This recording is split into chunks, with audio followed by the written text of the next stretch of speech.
तो आपको बच्चे फोकस सिर्फ रखना है एक चीज पे, मॉडल और कंट्रोलर के कोड। एक व्यू पे छोड़ो, व्यू में थोड़ा बहुत नहीं है क्योंकि नेक्स्ट एप्लीकेशन में हमारा मेन फोकस होगा व्यू।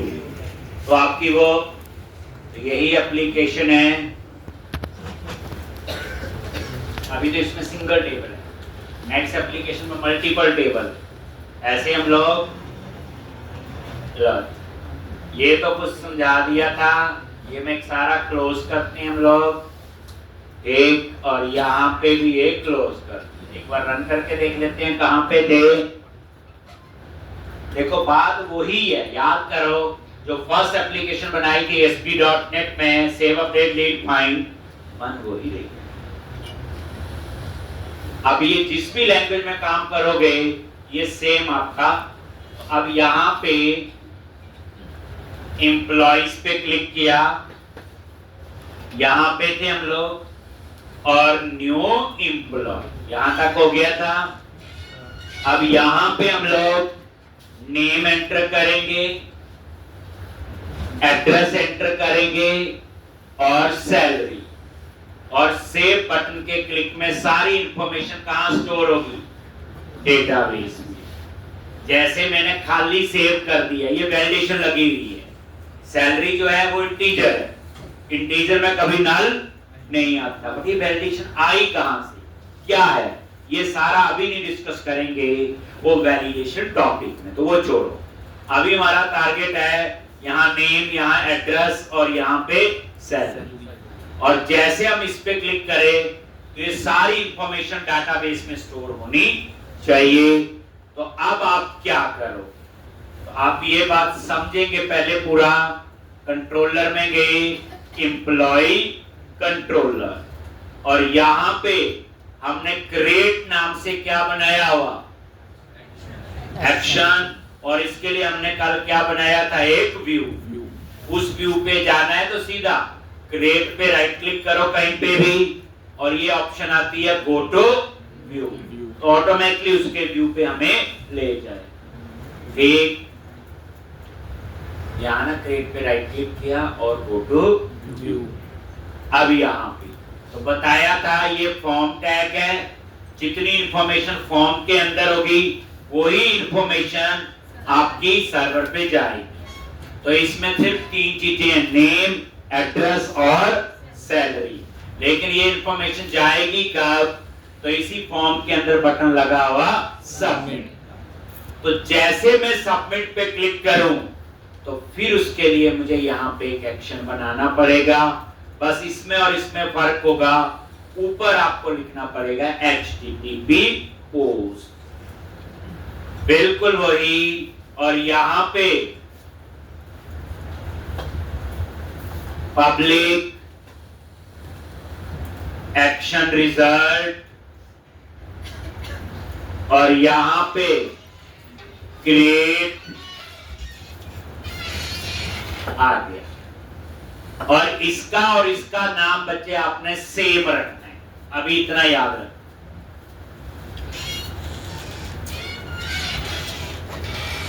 जैसे इसका नाम क्रिएट है तो इसका भी क्रिएट ही रखो।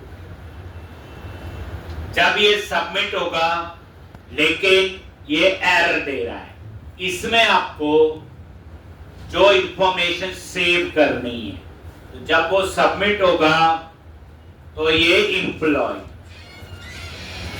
और यहां पे एम्प्लॉय पे गए और ये इसका नेम स्पेस ऐड कर दिया, और ये एम्प्लॉय का ऑब्जेक्ट। अब इस एम्प्लॉय में इंफॉर्मेशन कहां से आएगी, ध्यान से देखो। जब आप सबमिट पे क्लिक करते हो, कहां पे, सबमिट पे, तो जब आप सबमिट करोगे तो ये सारी बाइंडिंग कैसे हुई है, एम्प्लॉय से हुई, क्योंकि ऊपर कौन सा मॉडल है, एम्प्लॉय, और एक ही मॉडल हो सकता है, इसलिए टेंशन नहीं, दो है तो क्या हो। तो इसमें वो इंफॉर्मेशन आई, कैसे आएगी अभी दिखाऊंगा। तो पहली बार समझो, इस क्रेट से डिजाइन बना और इस क्रेट से वो सेव हो। तो यहां पे हम क्या कोड लिखेंगे? सबसे पहले चेक करेंगे एम्प्लॉय, और यहां पे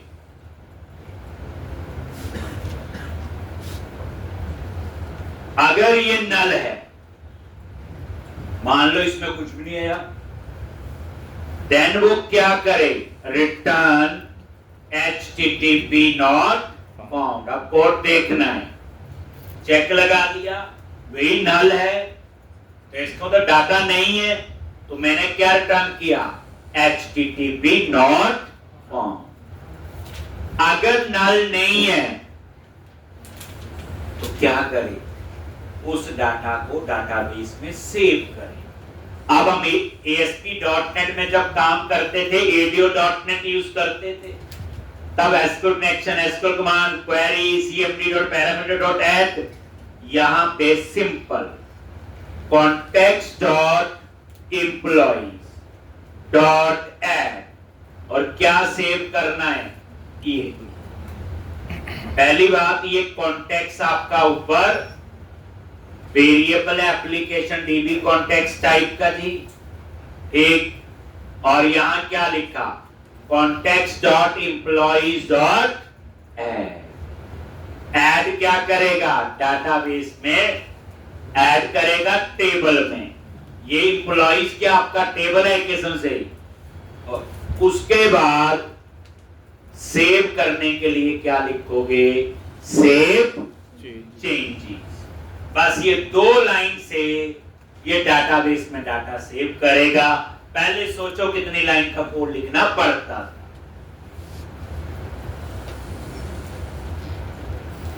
सोचो, SQL command tags, connection, 4 parameter, comment से 8-10 लाइन का कोड लिखना पड़ता था। एक्सपोज खाली करो, लो।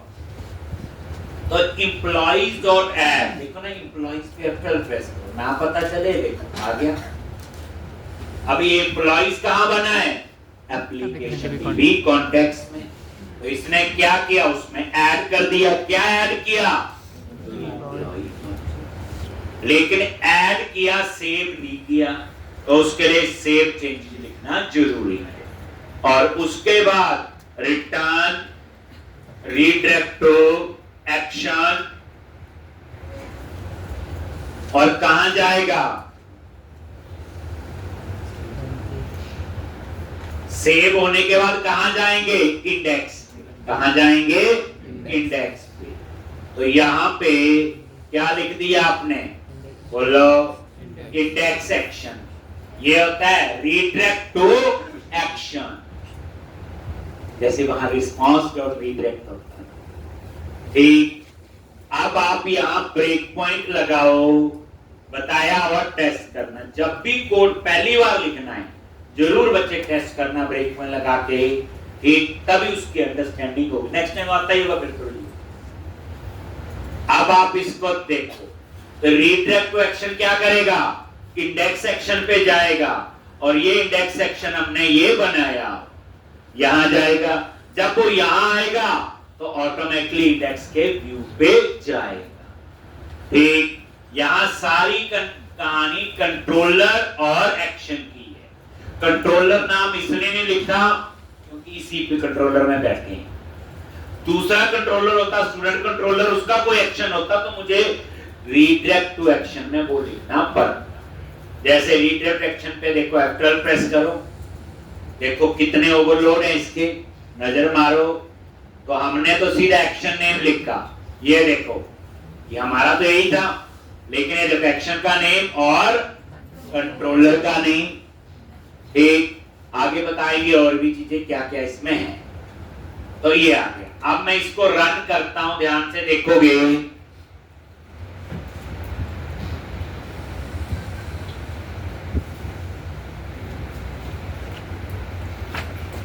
और यहां पे एम्प्लॉइज पे क्लिक करो,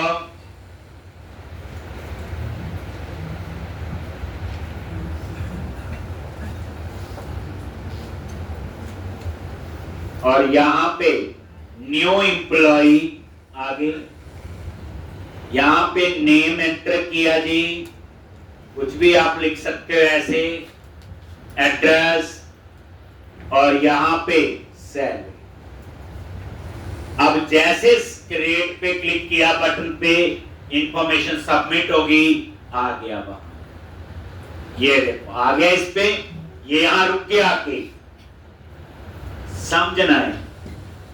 अब यहां देखो यहां क्या आया, मेन बात तो ये है, तभी ठीक है कि गलत है ये कि अब व्यू से क्या इंफॉर्मेशन आई। सबसे पहले देखो आईडी, आईडी क्या आ रहा है, 0, 0 क्यों आ रहा है पहले बताओ जी। मैंने क्या बताया, फॉर्म टैग है, जितनी चीजें फॉर्म के अंदर होंगी वही मिलेंगी, आईडी तो है ही नहीं उसमें, वहां नेम, एड्रेस और सैलरी है, और ना ही हम उसमें आईडी को डालेंगे। क्यों नहीं डालेंगे, क्योंकि वो ऑटो इंक्रीमेंट है, वो अपने आप जनरेट होगा 1 2 3 4 कर। तो करेक्ट आईडी 0 आ गया, और नेम, एड्रेस, सैलरी तो ठीक आ रहा है जो टेक्स्ट बॉक्स में। तो ये इंफॉर्मेशन कहां से आ रही, व्यू से, और व्यू से क्या इंफॉर्मेशन आई, जितनी फॉर्म टैग के अंदर थी। फॉर्म टैग में 3 चीजें थी, नेम, एड्रेस और सैलरी। अब उसके बाद F10 नल है जी, नहीं, ये देखो यहां आ गया, और ऐड के बाद ये डाटाबेस में सेव, कोई एरर होगी तो यहां एरर भी देगा, सेव हो गया, सेव। F10 प्रेस करना होता है, क्या प्रेस करते हैं, F10, और ये वो देखो नीचे रिकॉर्ड आ गई। ठीक, एक और डाल के देखते हैं, न्यू, और यहां पे रमन एड्रेस दे दिया, और सैलरी,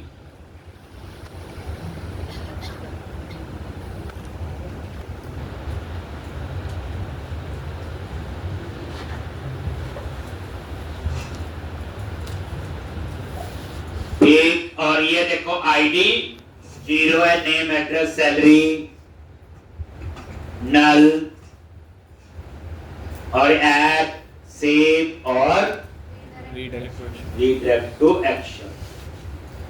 कंटिन्यू कर दो, लो, ठीक है। तो इस तरह से आप जितना मर्जी डेटा ऐड कर सकते हो। ग्रेट, और ये देखो सेव भी हो रहा है और डिस्प्ले भी हो रहा है, याद है, इस प्रैक्टिस से आप कहते हैं। हाँ, मेरे ये काम तो आपका हो। अब उसके बाद ये डिस्प्ले हो रहा है। अब नेक्स्ट प्रोसेस क्या है, एडिट।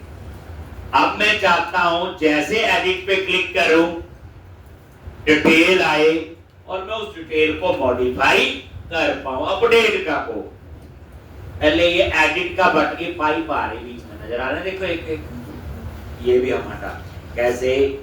तो अब मुझे इस ब्रेक पॉइंट की जरूरत नहीं है, ये कोड हो गया ऐसे एंट्री फ्रेमवर्क में। अब आप इंडेक्स वाले पे जाओ वापस, तो यहाँ पे इंडेक्स पे राइट क्लिक किया, गो टू व्यू, आगे यहाँ पे, और यहाँ पे ये देखो ये लूप लगा हुआ, याद करो कल समझाया था। ये 3 एडिट, डिटेल्स और डिलीट, ये है बच्चे लास्ट में पाइप को नजर आ रही, ये हटा, नहीं अच्छी लग रही तो यहाँ लास्ट से, ठीक है। अब हमारी नेक्स्ट प्रोसेस क्या है, ये एडिट पे जैसे क्लिक करें तो उसके लिए मुझे एडिट नाम का क्या बनाना पड़ेगा, एक्शन, और उसमें एक पैरामीटर होगा आईडी, और उसमें क्या आएगा, आइटम डॉट आईडी से एम्प्लॉय का आईडी। ये लूप के अंदर लिखा हुआ, याद करो कल बताया हुआ सारा। ये देखो ये आ। तो अब आप क्या करोगे, यहां पे गए और ये आगे, बेसिकली ये फाइंड का कोड है। अगर सिंपल बोलो क्या लिखेंगे, public action result edit int ID.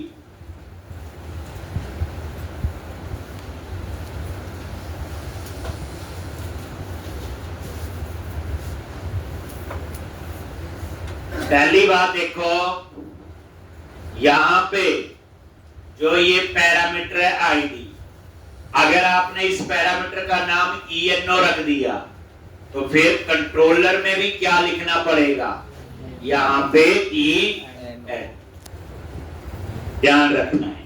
ये वही नेम है, तो इसको मैंने क्या रहने दिया, समझा गई। और इसमें जिस इंप्लॉय का डेटा आपको डिस्प्ले करना है तो item.id से वो आए। तो मैंने क्या बनाया, एक और action.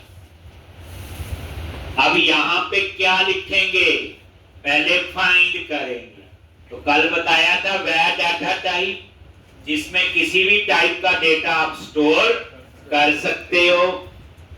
Employ in DB, variable के नाम भी प्रॉपर, ये नहीं ई लिख दो, एम्पल लिख दो। और यहां पे क्या लिखोगे, context dot employees dot find. Display find के लिए फाइंड मेथड होता है, याद रखना।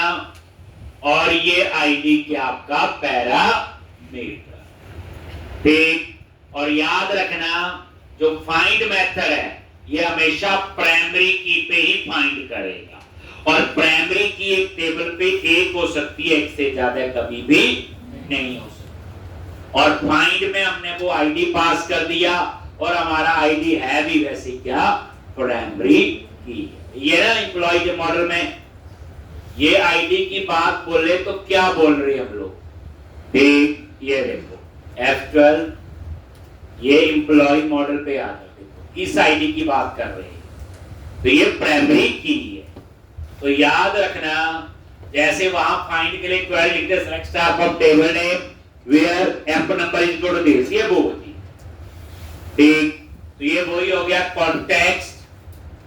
डाटाबेस को एक्सेस करने के लिए कौन सा टेबल एक्सेस करना है, एम्प्लॉइज और डॉट फाइंड। और फाइंड किस पे करना है, पर ये फाइंड मेथड याद रखना हमेशा प्राइमरी की पे ही फाइंड करेगा।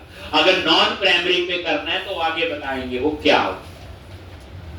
फिर हम लोग क्या करते हैं, एम्प्लॉय इन DB, अगर ये नल है तो रिटर्न HTTP, हो सकता है आईडी गलती पास हो, डाटा मिलेगा थोड़ी देर।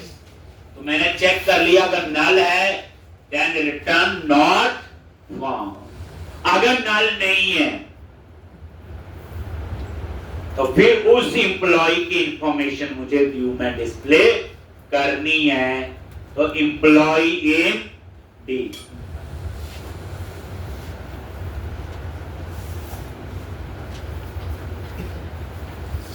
एक चीज और हर एक चीज कोड में देखनी है। एक तो वेरिएबल का नाम देखो, एम्प्लॉय इन DB, तो वेरिएबल से पता चल रहा है कि वेरिएबल का नाम employ in DB, employ from DB, ऐसा ही है। दूसरी ABC नाम नहीं रखने का भी। दूसरी आप देखो, हम इफ लिखते हैं तो हम इफ के साथ एल्स पार्ट लिखना हो तो एल्स लिखते हैं। चीज को समझो, देखो मैंने क्या लिखा, अगर ये नल है तो यहीं से रिटर्न हो जाएगा, नीचे का कोड तो चलेगा ही।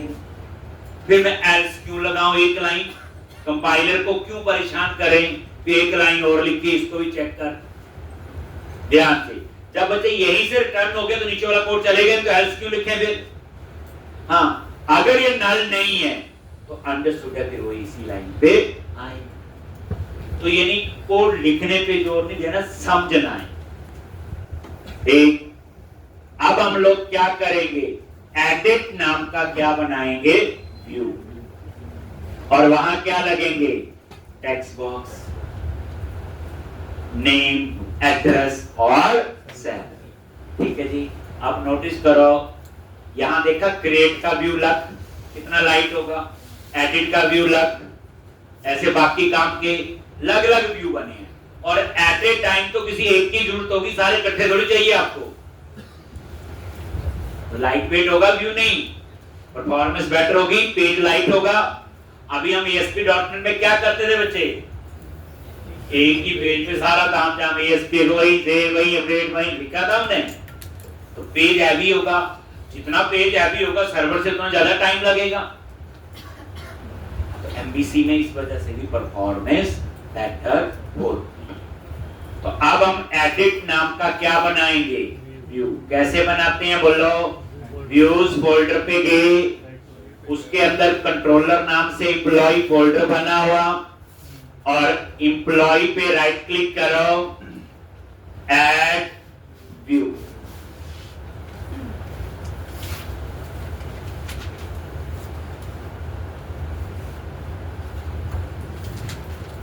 ऐड व्यू और MVC5 व्यू ऐड कर लो। और यहां पे नेम क्या दिया, एडिट। और यहां टेम्पलेट प्री डिफाइंड यूज करना, अभी कौन सा होगा, एडिट। और ये सेम सा ही होगा जैसे क्रिएट का था, ज्यादा फर्क नहीं है। चूज कर लिया एडिट, और मॉडल क्लास एम्प्लॉई और एप्लीकेशन DB कंटेंट। एक बार समझो, जब इतनी दूर पढ़ने आए हो, प्रैक्टिस तो अच्छी चाहिए। ये तो पता लगना शुरू हो गया होगा, बच्चे अभी तो पढ़ाना शुरू भी नहीं किया। ये तो खेलने कूदने वाली चीज है, सेव अपडेट थोड़ी करते हुए। तो कोड को समझना है, समझ के लिखना है, याद नहीं करना। नोटबुक पे प्रोजेक्ट नहीं बनते, ये याद रखना। आप प्रोजेक्ट बनाओगे 10 लाख लाइन का कोड लिखना है, कहाँ याद, कौन बंदा याद रख सकता है, कभी हो ही नहीं सकता, जितनी मर्जी प्रैक्टिस कर ले। और बच्चे कंसेप्ट याद रखोगे तो ये वो परमानेंट हो। तो ये प्रैक्टिस बच्चे ऐसे आज कर ली कल नहीं की, जैसे कॉलेज में होता है आज पढ़ लिए कल नहीं, ये वैसा नहीं है। जब कल काफी नहीं आए थे तो बेचारे तो पेंट ही होगा उनके लिए कि कुछ पेंटिंग हो रही है स्क्रीन पे, देख। तो ये पढ़ाई वैसी नहीं है, यहाँ एक दिन मिस करने का कई दिनों तक याद रहेगा कि क्या मिस हुआ था। तो कोशिश करें कि छुट्टी ना हो, करने नौकरी करो, फिर करते रहो छुट्टियां, सैटरडे संडे होती ही है। अब आप लोग ऐड पे क्लिक करो, तो ये एडिट नाम का क्या बन जाएगा, व्यू। अभी तो रेडीमेड व्यू है, प्री डिफाइंड टेम्पलेट है, कल को अपने बनाएंगे तो देखेंगे, उसमें पूरी HTML बूटस्ट्रैप सारा कुछ आएगा। पहले एक बार रन करके देख लो एडिट पे क्या दिया है। ये देखो पहली बार कोड लिख रहे तो पहले तो यहाँ ब्रेक पॉइंट लगाओ, समझो जैसे बोला वैसे काम कर रहा है कि नहीं।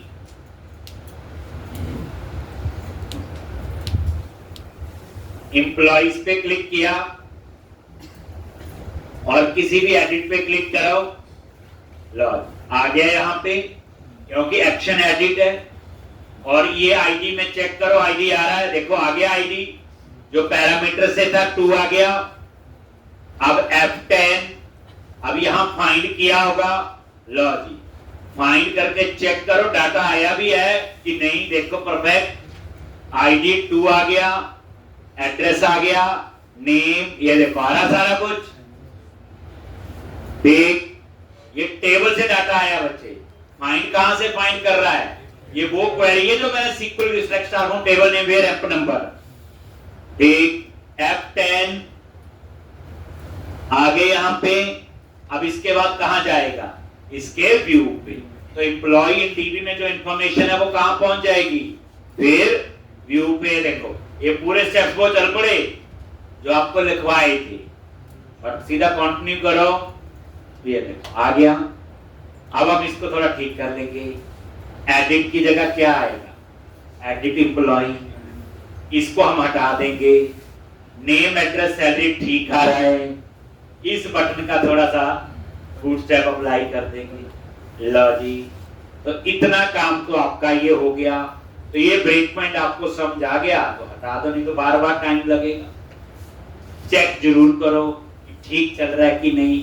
अगर यही एम्प्लॉय आईडी ठीक नहीं है तो इसमें गलती है, ढूंढो। इंस्टेड ऑफ तो कभी भी कोड हम लोग 50 लाइन इकट्ठी लिख दोगे नहीं, जितना छोटा कोड लिखो उसको टेस्ट करो फिर आगे बढ़ो। गलती छोटी होगी ठीक कर लोगे। अगर 100 लाइनें लिख रही फिर ढूंढो एरर, जितना टाइम तो लिखने में लगा कोड उतना तो आपको एरर ठीक करने में लगेगा। अब आप क्या करो, इसको रन करके रखते हैं, साथ साथ डिजाइन में चेंजेस करते हैं थोड़े।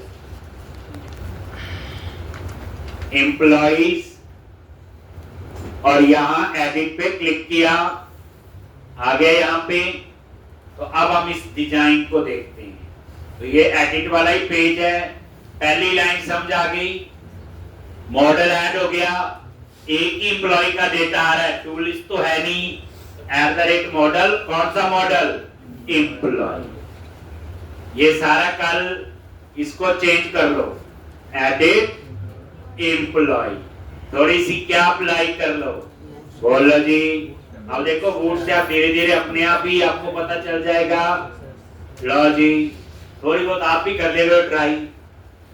और ये देखो रिफ्रेश करो तो सेंटर में आ जाएगा। लो, जब बच्चे HTML में चेंज करते हैं प्रोजेक्ट को रन ना किए, एक बार रन कर लो, ब्राउज़र रिफ्रेश करते जाओ। अब उसके बाद ये हटा दो। अब यहां फिर आ गया और ये देखो वही फॉर्म टैग, क्योंकि यहां इंफॉर्मेशन अपडेट होगी तो वो इंफॉर्मेशन सर्वर पे जाएगी ना, व्यू तो क्लाइंट पे है।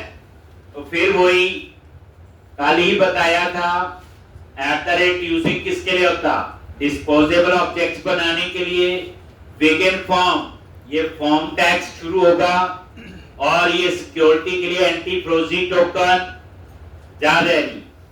अब यहां पे वैलिडेशन समरी, सारी वैलिडेशन के मैसेज इकट्ठे आने चाहिए। और छोड़ो, बात की बात है। यहां एक नई चीज आगे जो उसमें नहीं थी, हिडन फॉर, क्यों जरूरत पड़ी बताओ, क्यों जरूरत पड़ी? सोचो क्यों हिडन फॉर, बोलो। सर आईडी को रिलेटेड नहीं। देखो क्रिएट के केस में तो आईडी चाहिए नहीं, अपने आप जनरेट होगा। लेकिन जब हम एडिट करते हैं तो अपडेट क्वेरी याद करो क्या लिखते थे? अपडेट टेबल नेम सेट और लास्ट में लिखते थे वेयर एम्प नंबर। किस एम्प्लॉय का डेटा अपडेट करना है तो आईडी तो बताना पड़ेगा ना, आईडी ही तो प्राइमरी की है। तो इसलिए यहां हिडन फॉर इसलिए लिया कि आईडी स्क्रीन पे नजर नहीं आना चाहिए, क्योंकि आईडी को कोई मॉडिफाई नहीं कर सकता। आप जो ASP डॉट में बनाते थे वहां तो टेक्स्ट बॉक्स सामने नजर आता था, अब नजर ही नहीं आएगा। लेकिन ये एक्सेस होगा। क्यों एक्सेस होगा? क्योंकि फॉर्म टैग के अंदर। अभी बताया, पूरी बात पूरे फ्लो में समझनी है। अब इसे आईडी आपको मिल जाए। अगर ये लाइन हटा दो तो आईडी नहीं मिलेगा। और उसके आगे की कहानी सेम है। देखो ये नेम वही लैम्बडा एक्सप्रेशन है बच्चे, मॉडल डॉट आईडी। ये देखो मॉडल पे गए, किस टाइप का है ये? एम्प्लॉय, तो मॉडल डॉट आईडी। इसी तरह देखो ये हेड लेबल फॉर किसके लिए? हेडिंग के लिए। एडिटर फॉर किसके लिए? टेक्स्ट बॉक्स के लिए। ठीक। और वैलिडेशन पैसेज फॉर वैलिडेशन का मैसेज देने के लिए। तो ये हो गया। बाकी सेम है, नेम, एड्रेस और सैलरी। और उसके बाद एक चीज और होगा, यहाँ एम्प्लॉय वाला ये हटा लॉन्च, तो वहां नजर आ रहा था। और उसके बाद इसी फॉर्म के अंदर ये सबमिट है। और वैल्यू सेव आप चाहते नहीं, इसकी वैल्यू क्या कर दो? अपडेट और बटन का क्या कर दो, इन्फो करके कोई भी बूटस्ट्रैप अप्लाई कर दो, जो आता वो करो। और ये डिजाइन पे नजर मारो, रिफ्रेश, वो देखो एम्प्लॉय भी हट गया और बटन भी आ गया। अब हमें क्या कोड लिखना है, ये रमन नहीं, इसका नाम है रमन राणा, तो अपडेट के क्लिक में ये डाटाबेस में अपडेट होना चाहिए। तो यहाँ पे अब आप लोग क्या करें, ये समझ आ गया। ये तो क्रिएट वाला ही था जो कल समझाया था। एक बस एक हिडन फॉर लगा है, बाकी कुछ भी नया नहीं। हिडन फॉर क्यों लगा, क्योंकि अपडेट में हमें वेयर में चाहिए, क्रिएट में तो खुद जनरेट होगा, आईडी खुद जनरेट होगा, इसलिए वहां हमें जरूरत नहीं। तो अब अपडेट का कोड कहां लिखेंगे, जैसे सबमिट होगा तो एक एक्शन और बनाना पड़ेगा और उसका नाम भी एडिट ही होगा। अभी याद रखना, सेम इसका नाम क्या है, एडिट, तो इसके एक्शन का नाम भी एडिट होगा जब ये सबमिट होगा। तो जैसे सबमिट पे क्लिक किया कहां जाएगा, यहीं पे आगे अभी पढ़ाया HTTP हो, और यहां पे पब्लिक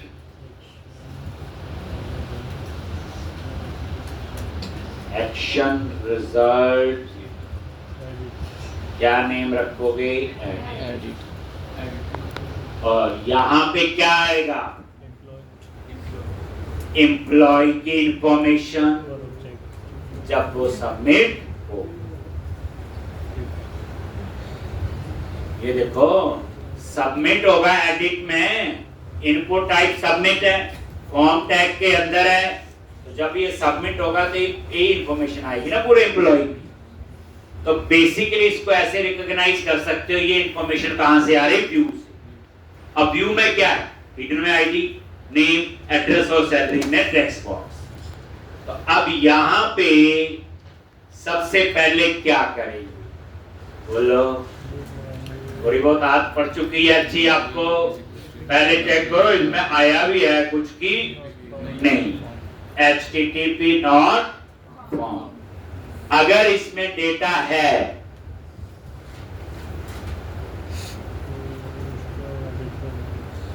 ठीक, अगर इसमें डेटा है तो क्या होगा, अगर एम्प्लॉय में है तो पहले हम लोग जिस एम्प्लॉय को एडिट कर रहे उसकी इंफॉर्मेशन डाटाबेस से फेच करें। कैसे, वेयर एम्प्लॉय फ्रॉम DB, कैसे फेच करोगे, वही तरीका, context dot employees dot find, बस यहाँ एम्प्लॉय डॉट ID। अब ये एम्प्लॉय डॉट ID इसमें आएगा, इसमें कहां से आएगा, हिडन फोर्स, ठीक। तो ये मैंने क्या किया, फाइंड कर लिया, वही फाइंड के ऊपर लिखा था, कहीं गलत तो नहीं आई। तो एम्प्लॉय फ्रॉम DB अगर नल है देन क्या लिखोगे, HTTP नॉट फाउंड। अगर नल नहीं है तो फिर हम इसकी इंफॉर्मेशन को क्या करेंगे, अपडेट, क्या करेंगे, अपडेट। आज प्रैक्टिस करनी ही पड़ेगी, तो कल से तो जंप शुरू हो जाएंगे। मुश्किल कुछ नहीं है बच्चे, पूरा फ्लो में पूरी कहानी की तरह लिखो, कोड से डरना नहीं, बस एरर आएगी ठीक हो जाएगी। अब यहाँ पे एम्प्लॉय फ्रॉम DB में डाटा कहां से आया, डाटाबेस से। क्या अपडेट करना है, नेम, और ये नेम कहां से आएगा, व्यू से।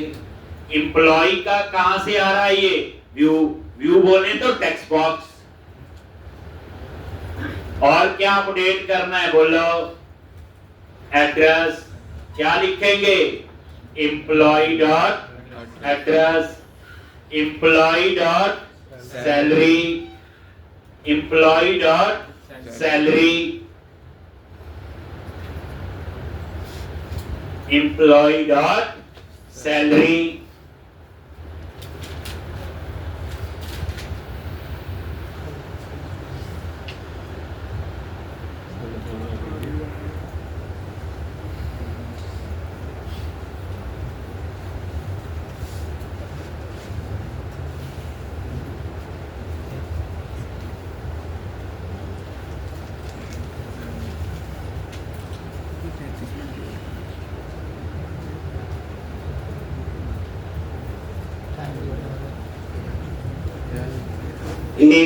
नेम अपडेट हो सकता है।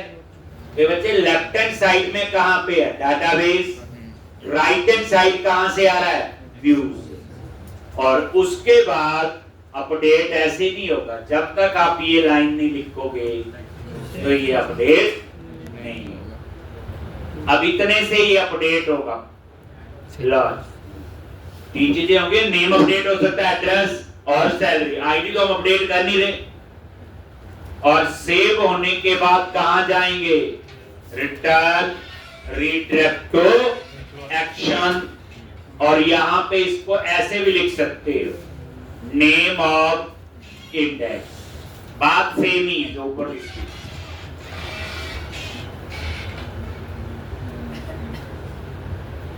यानी आप इसमें समझो, जो व्यू से डाटा आया और जो एग्जिस्टिंग डाटा डाटाबेस में था उसी को अपडेट करना ना, बस वही मैंने यहां मैप कर दिया। एम्प्लॉय में डाटा कहां से आ रहा है, व्यू से। जो हम अपडेट करना चाहते हैं कहां अपडेट करना है, एम्प्लॉय फ्रॉम डीबी में। क्या क्या करना है, नेम एड्रेस और सैलरी।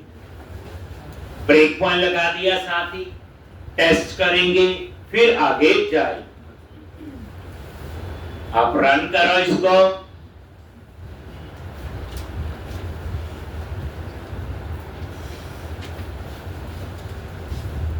ये देखो एम्प्लॉइज पे क्लिक किया और एडिट किया, आगे यहां पे, और मैंने बोला जी ये रमन कुमार है, ठीक। और यहां सैलरी 45 नहीं 50,000 है, ठीक। चेंज करो, अपडेट, आगे यहां पे। अब यहां देखो क्या इंफॉर्मेशन व्यू से आ रही, कुछ मिस भी हो सकती गलती से। आज तो 3-4 कॉलम है, इसे डिबगिंग प्रॉपर आनी चाहिए। अब ये देखो, ये आईडी कहां से आया, हिडन फोर्स से आया, तभी फॉर्म टैग के अंदर था। और ये नेम रमन कुमार, सैलरी और ये एड्रेस। F10 नल तो नहीं है। अब यहां पे क्या किया, फाइंड नल है नहीं, लो। अब ये देखो ना, इस एम्प्लॉय में क्या आ गया, कहां से डाटा आ गया, डाटाबेस। और इसमें पुराना सैलरी 45 आ रही, नेम रमन कुमार ही आ रहा है।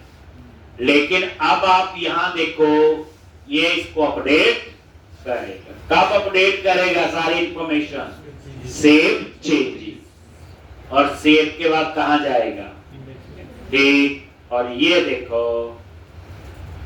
रमन कुमार हो गया और सैलरी 50, ठीक है जी। तो आपको क्या कोड पता चला अभी तक, सेव कैसे करते हैं, फाइंड कैसे करते हैं और अपडेट कैसे। सिंपल भाषा में याद रखो, ये हम एसक्यूएल में भी करते थे। अब देखो वहां का डिजाइन में फर्क है। अब ये काम जावा में भी होगा, सब में करना पड़ेगा।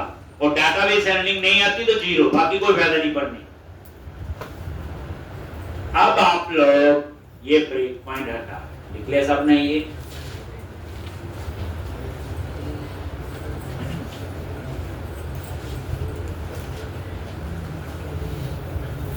तो कोड लिख रहा हूं बच्चे, रोज ही लिखने हैं आप, करने की जरूरत नहीं। भी आज लिख दिया, आज कम समझ आया, कल भी लिखना है, परसों भी। ये 1-1.5 हफ्ते में 4-5 बार लिखना सेम, फिर 4-5 बार में भी न समझ आए तो बड़ा कुछ और है कंप्यूटर में सीखने को। ठीक, तो अब आप लोग क्या करोगे, डिटेल का कोड कौन सा कोड? डिटेल क्या है? फाइंड। देखो 3 बार तो फाइंड का कोड जरूरत पड़ गई, 2 बार तो लिख चुके हैं। ये देखो डिटेल में क्या होता बोलो। जैसे मैं डिटेल पे क्लिक करूं, मुझे सिर्फ उसकी डिटेल देखनी है, बस कुछ नहीं, फाइंड का कोड है ना। ठीक, तो डिटेल के लिए पहले नजर मारो कि टेक्स्ट पे गए, ये डिटेल टेक्स्ट है और ये डिटेल उसका एक्शन है और एक पैरामीटर है इसमें आईडी। चलो तो आप क्या करो, यहां एक और पब्लिक एक्शन रिजल्ट डिटेल और एक पैरामीटर है आईडी। ठीक, ऐसे नहीं कि आंख बंद करके सोचना लिखना नहीं, इंडेक्स में जाओ, हो सकता हो ऐसे लगाना भूल गया हो, ये एक्शन का नाम और ये आईडी इसका पैरामीटर और इसमें आएगा एम्प्लॉय आईडी। क्या करेंगे पहले? फाइंड ही करना। कैसे? वेयर वेरिएबल का नाम employ in DB context dot employees dot, अभी बताया प्राइमरी की पे फाइंड करना है। If employee in DB null, then क्या किया? http नॉट फाउंड, और नल नहीं है तो फिर यही तो इंफॉर्मेशन मुझे देखनी है, लॉज।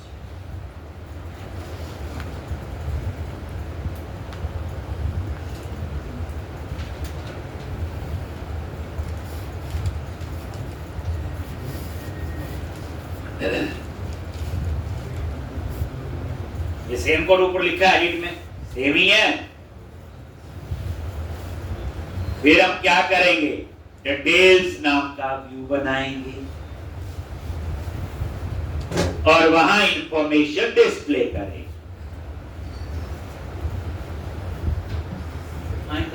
सही है, कभी बार ना अपडेट करना ना डिलीट।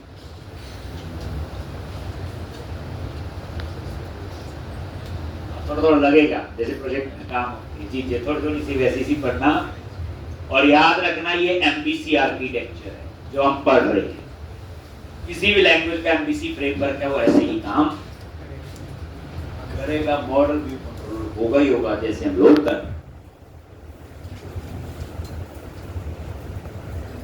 अब यहां पे ये डिटेल्स नाम से क्या बनाना है? तो व्यूज के अंदर गए, एम्प्लॉय फोल्डर और उस पे राइट क्लिक करो, ऐड व्यू,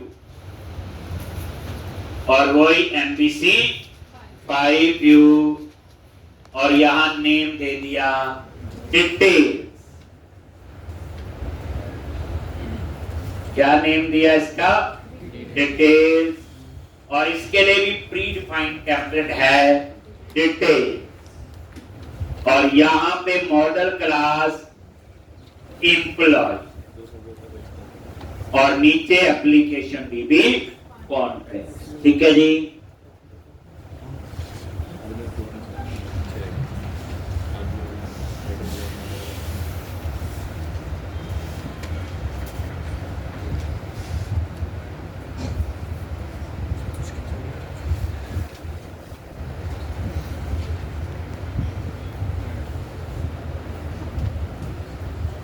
और ऐड बटन पे क्लिक करो,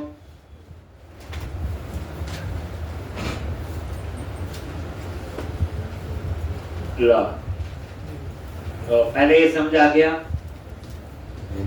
देख, अब ये देखोगे इन्होंने किया, लो जी रन करते हैं। अब ये कोड दिखा डिबग करने के लिए तो आता ही है। लो जी, एम्प्लॉइज पे क्लिक किया, नेक्स्ट क्वेश्चन भी ऐसा ही हो, बस उसमें मैं कोशिश करेंगे, उसमें हम वैलिडेशन सीखेंगे जो अभी हमें नहीं आती। अब तो सीधा कोड है, लेआउट अप्लाई करेंगे, ठीक, उसके अगली में हम लोग मल्टीपल टेबल 2-3 होंगे, अगले में 5-4 होंगे। तो इस तरह से एक एक स्टेप करके पुरानी चीज तो आपकी यूज होती रहेगी। डिटेल पे क्लिक किया, लर्न, आगे डिटेल, लो ये डिटेल कहां से आ रही? ये डिटेल नाम का व्यू। ठीक, आपको नहीं अच्छा लगा लो डिलीट कर, खुद लिख लो, लिखते हैं चलो। तो क्या करोगे? पहली लाइन बोलो जल्दी। पहले मॉडल ऐड करेंगे, फिर वही कौन सा मॉडल? मॉडल्स डॉट एम्प्लॉय, एक ही मॉडल आएगा, डिटेल है, फाइंड का कोड है, प्राइमरी की पे फाइंड कर रहे, डुप्लीकेट नहीं होगा। लो इसमें क्या है, हमें एडिट देने आते हैं। लो जी, हमने यहां लिख दिया एम्प्लॉय डिटेल्स, और यहाँ पे हमने क्या किया बोलो? Class x icon primary, x icon centre. Sir ये एक्सक्यूज मी सर। हाँ जी बोलो। सर ये मॉडल और प्रोजेक्ट नेम के बीच में अंडरस्कोर तो नहीं आएगा सर? हाँ जी, मॉडल और प्रोजेक्ट नेम के बीच में स्पेस ही आएगा सर? कहाँ की बात कर रहे हो? सर, ये हाँ ये स्पेस ही है, अंडरस्कोर तो नहीं आएगा सर? नहीं। एक तो ये आ गया, और ये देखो आ गया लिखा हुआ एम्प्लॉय डिटेल। जैसे हम कल को व्यू खुद बनाएंगे ये। अब आपने क्या करना है? आउटपुट लेनी है। आप चाहते हैं टेबल में लेते हैं आउटपुट, कहाँ लेते हैं हम लोग? टेबल, हमें आता टेबल। लो जी, टेबल कौन सी बूटस्ट्रैप यूज करते हो? टेबल हाइफन बॉर्डर, बोलो table hyphen stripe, table hyphen कोई भी ले लो, लो आ गया। ठीक, और यहाँ पे टी है टेबल हेडिंग, और टी आर टेबल रो। आपने नोटिस किया क्रिएट और एडिट का कोड तो सेम ही होता है। एक आईडी फर्क था, क्रिएट वाला डिजाइन और एडिट के डिजाइन में क्या फर्क था दोनों में? एक ही कोड। तो 2 बार सेम कोड लिखने की बजाय हम एक बार लिख सकते हैं, वो आगे सीखेंगे। अब यहाँ पे क्या एडिंग देना है? पहला नेम, मैं नेम डिस्प्ले करना है, एड्रेस और सैलरी। लो जी एड्रेस, और यहाँ पे सैलरी 3 से 4 बार प्रैक्टिस करेंगे ये, 3 से 4 बार, समझे? नोटबुक बाद सारा कोड खुद लिखो। तो ये आ गया, टेबल आता था। लो जी रिफ्रेश करके देख लो, कोई चीज रह ना गई हो। तो ये तो ऐसे आ गया, क्या प्रॉब्लम लगती है जी? अच्छा, ये यहाँ पे क्या लिखते हैं हम लोग? टेबल। और ये देखो रिफ्रेश, क्लियर है? तो इस तरह से ये आपका टेबल बन गया। अब डेटा डिस्प्ले करना है तो क्या लगाते हो बोलो? करवाया हो आपको टी आता, ये मैंने करवाया था। बस इस बार डाटाबेस से आ रहा है, इतना ही फर्क। और यहाँ पे क्या करोगे? T body, T R table row, T D table data, name कैसे लिखेंगे? @ और मॉडल एम कैप्स में, जो मॉडल को एक्सेस करेगा ना पता चले माउस लेके जाओ, ये लिखा हुआ इसमें नीचे आ जाता है किस टाइप का है। तो इसमें कोई कंफ्यूजन नहीं होना चाहिए। मॉडल डॉट नेम, ये इस मॉडल को एक्सेस कर रहा है जो मॉडल ऊपर ऐड है, और एक ही मॉडल ऐड हो सकता है, इसमें कोई बोल। तो मॉडल डॉट नेम, और इसी तरह से नेम के बाद क्या आएगा? एड्रेस, एड्रेस के बाद क्या आएगा? सैलरी। लो जी, इसमें हम भी लिख सकते हैं, इन्होंने बना दिया टेम्पलेट। लो, उनसे अच्छा ही करेंगे। आ गया आप चाहते हो इसके नीचे यहाँ एडिट का लगा दो, क्या पता इसको एडिट ही करना है, या इसके नीचे यहाँ बैक टू लिस्ट लगा दो, वापस इंडेक्स वाले पे जाना है। सोचो, जी लगा देंगे, इसमें क्या है, हमारा कोड है, जैसे मर्जी लिखें। मुझे कोड ना एप्लीकेशन में पूरा आपको ध्यान देना पड़ता है, यानी कि आप तभी बना सकते हो जब आपका पूरा ध्यान है। जैसे ये टेबल में आउटपुट आ गई, अब आप चाहते हो क्या पता इसको एडिट करना है। अब एडिट करने का एक तरीका तो वही वापस लिस्ट में जाके एडिट बटन पे क्लिक करें, लेकिन अगर आप यहाँ उसको प्रोविजन दे सकते हो क्लाइंट को तो अच्छी बात है। वापस बैक करें तो क्या करोगे, ये लिख लिया आप लोगों ने पहले,